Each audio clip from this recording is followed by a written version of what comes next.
Good morning, everybody. This is my third attempt at making this video because Zoom messed up on me twice, and that feels great. But I wanted to go over these angle relationships and everything with you personally because they get a little complicated and they are super important.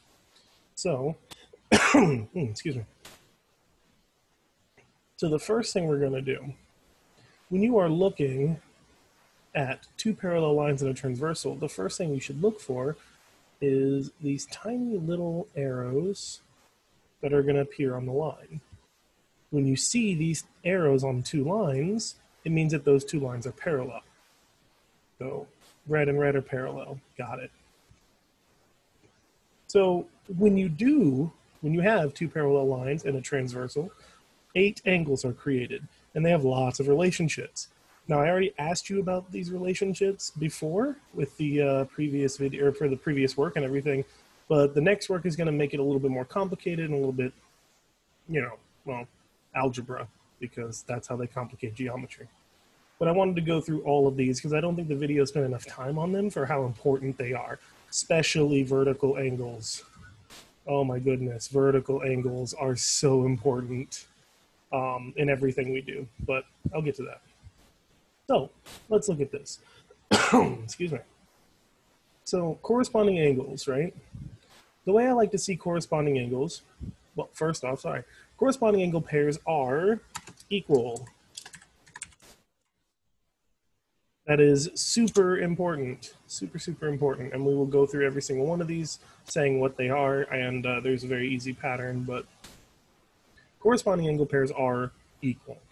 My suggestion to find corresponding angles, let me do green.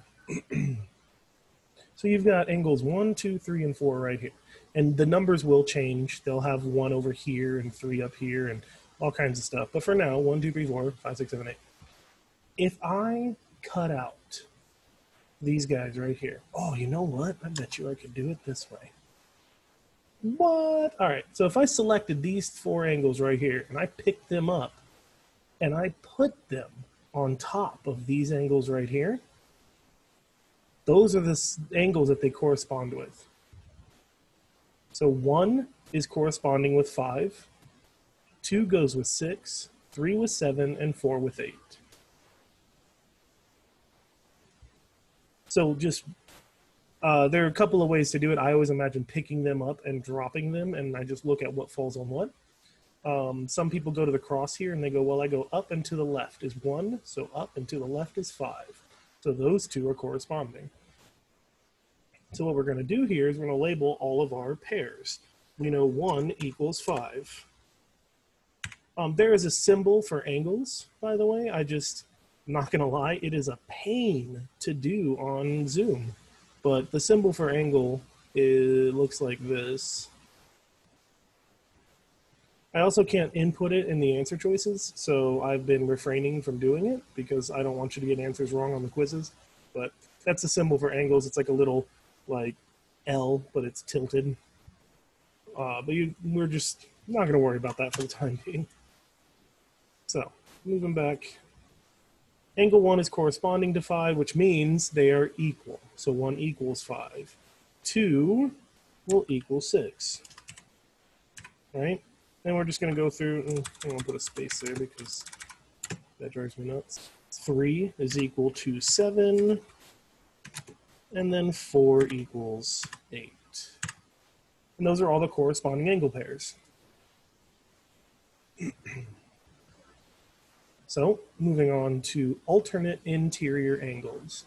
Well, let's move on to interior first. Interior means the angles between the two parallel lines. So between the two parallel lines, we've got 3, 4, 5, 6. Between. And then to alternate means to go like from left to right or back and forth. Well, alternating, the only thing we can alternate between these angles is this transversal. We can go from one side to the other. But we're not comparing these 4 angles to themselves, we're comparing these 4 angles to these. So if I'm going to go on other sides of the transversal, and I'm going to stay within the parallel lines, well, 3 can only come over here to 6. alternate interior angles, 3 and 6, 4 and 5. And alternate interior angle pairs are equal. Oops. Stretch it this way. There we go. Cool. So yeah, alternate interior angle pairs are equal. So we just pair them up. We got 3 equals 6 and 4 equals 5.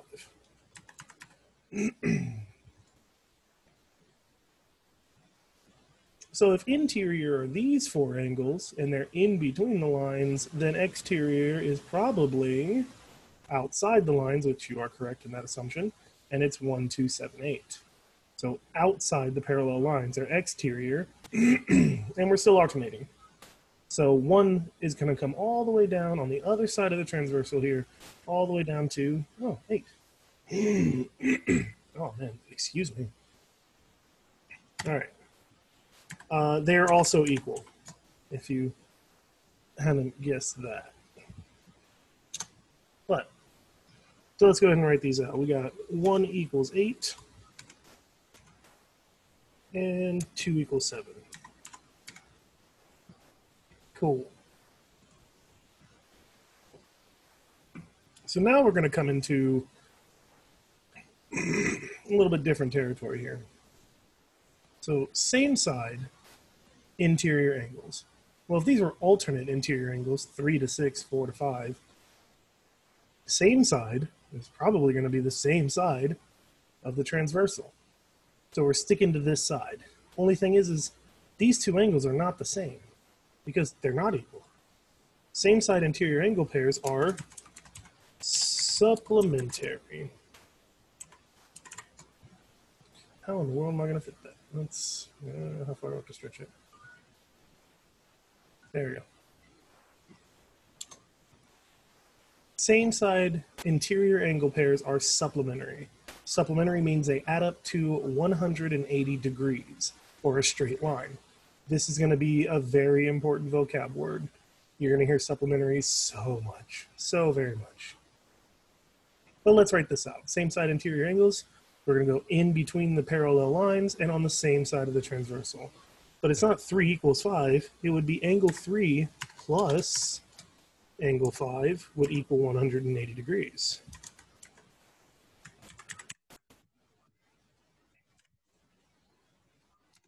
And if 3 plus 5 equals 180, then 4 plus 6 equals 180.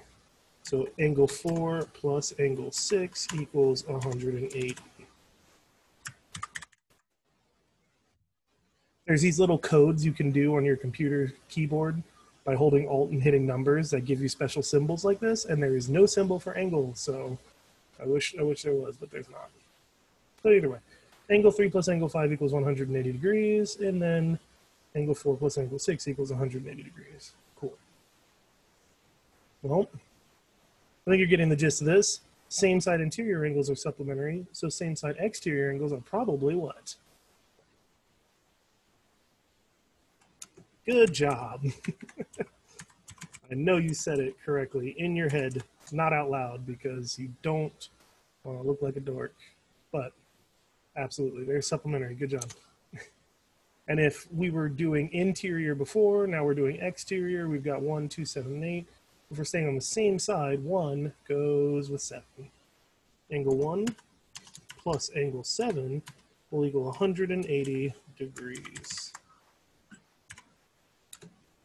And then angle 2 plus angle 8 will equal 180 degrees as well.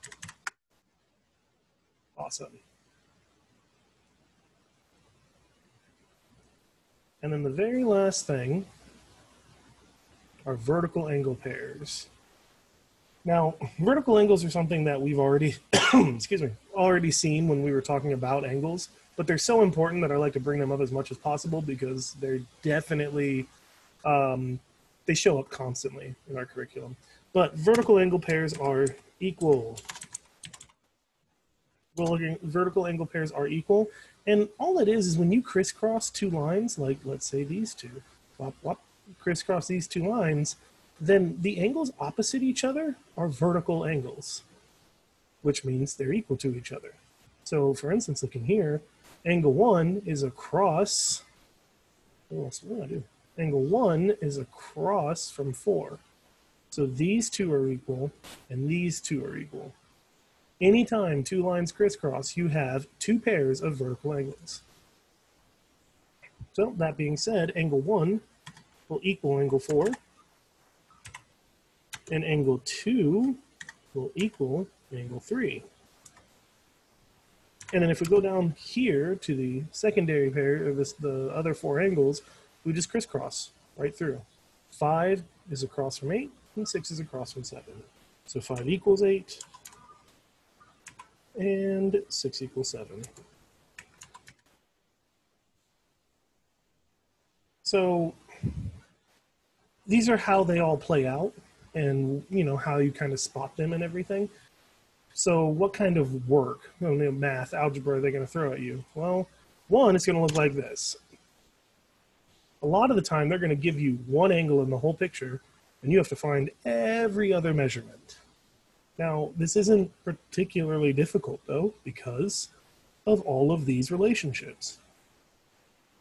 So, for instance, if angle 1 is 60, then every single angle in the picture that is equal to angle 1 is also 60, which makes it pretty easy.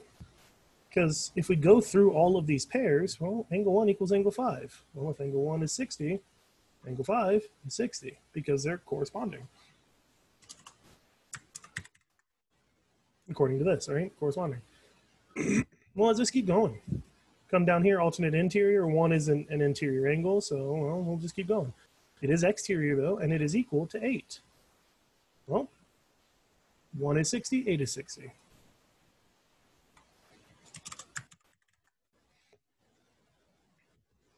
All right, let's keep going. We don't have any same side interior angles because this is an interior. We do, however, have same side exterior. Well, let's make it easy. Go to vertical angles here. 1 and 4 are equal, right? So we know 4 is 60. And then we'll go, now let's go to same side exterior because there's a little bit more math, right? So we got angle 1 plus angle 7 equals 180. 1 plus 7 equals 180. Well, angle 1 equals 60 degrees. So now we know that 60 degrees plus angle 7 will equal 180. That's pretty easy. If we, if we treat angle 7 as x, then it's just very basic algebra, right? We've got addition here, so the opposite of addition is subtraction. If I minus 60 degrees from both sides,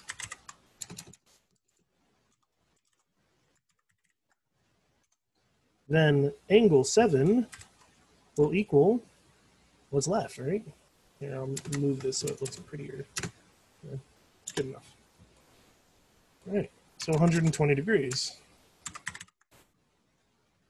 Well, we know that now. Angle 7 equals 120 degrees. So if we come back over here, 120. Well, we're almost done. Because now we've exhausted everything that angle 1 is has some kind of relationship with. We already found its corresponding angle. We found its alternate exterior angle. We found its same side exterior angle, and we found its vertical pair. So we found everything equal to 1. But now we have 7. 7's 120. So we can just go backwards through this and figure out everything that 7's connected to. Like, for instance, 6 and 7 are vertical pairs, vertical angles, which makes them equal. So this is also 120. And then if we go up here, oh look, 2 and 7 are equal. So 2 is 120. And then, oh, look at that. 7 and 3 are corresponding, which means they're equal, which means 3 is 120. Every single angle in the picture. This pattern isn't going to repeat itself because they can move the angles around. They can give you different angles and all that. But what will always be true is you're only going to have 2 angle measurements in these pictures. The second you have one angle, every other angle is either equal to that angle, or Supplementary. Because those are the only relationships in this picture. Everything's either equal or supplementary. So now, of course, the biggest issue is how they're going to complicate it. Because they're going to complicate it. They're going to complicate it a lot. And they're going to complicate it with algebra. So instead of angle 1 equaling a fantastic, nice, 60 degrees, they're going to have angle 1 equals, let me make this up off the top of my head real quick because I didn't think this far.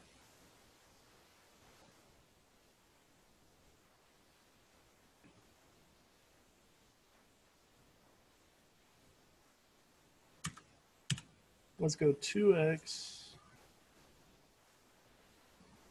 plus 20.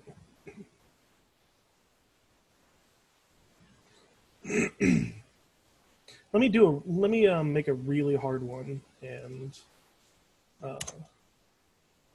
so that we kind of get an idea. So angle 1, and I'm going to put the little angle symbol here because 1 equals all this looks a little weird.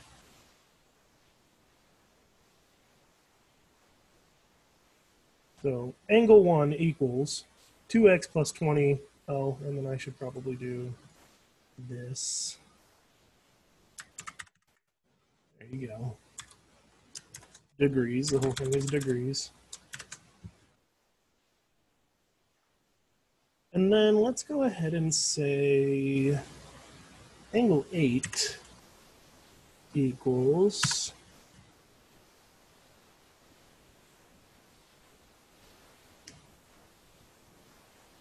sorry, I'm just doing it off the top of my head. My bad. One sec.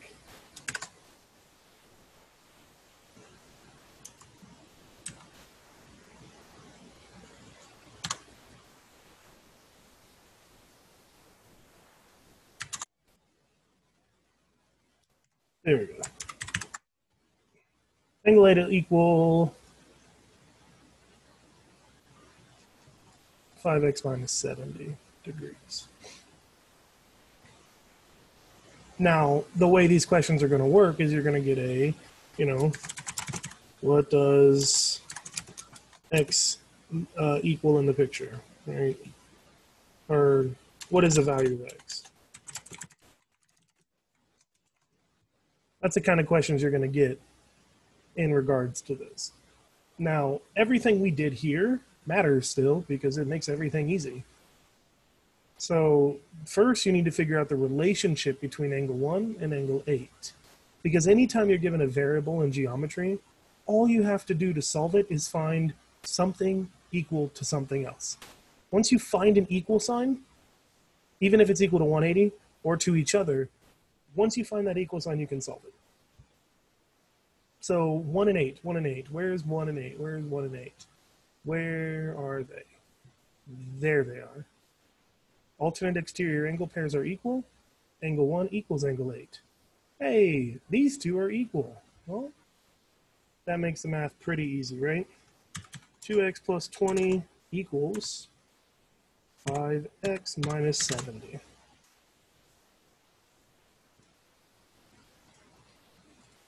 So, time to solve. Anytime you're given a variable on both sides of the equal sign, the first thing you should do is move the smaller one. So minus 2x from both sides. These cancel, we're just left with 20 on the left side equals, and then 5 minus 2 is 3x minus 70. Well, now x is on the right side only. So now we want to move things away from x. And just like layers, you want to peel away the ones that are farthest away from x first. So we got minus 70 here. The opposite of a negative is a positive. We're going to add 70 to both sides. These are going to cancel, right? And you're just going to get 0. So we're done there. We got 90 equals 3x. Well, last step, these two are connected through multiplication. So we need to divide the opposite of multiplication, both sides by 3, because we need to get rid of that. These cancel. We're left with x on the right side and 30, 90 divided by 3, is 30 equals x. And we are Dunyan rings. That is your answer. That is probably, that's pretty close to as hard as it's going to get. Worst case scenario, I think, or the only harder version is if the two angles they give you are going to be supplementary, but then all you do is combine like terms and then deal with 180. So it's really not that much harder.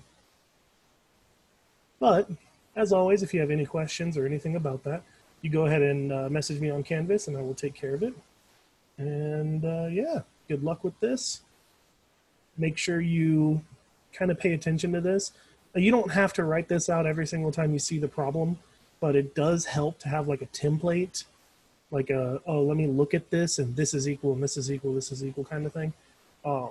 Until you get really, good enough to just recognize that, oh, 1 is corresponding to 5, 2 is 6, so on and so forth. But until then, write it out, make sure you do it all right. You got time. So, yeah, have a great one and talk to you soon.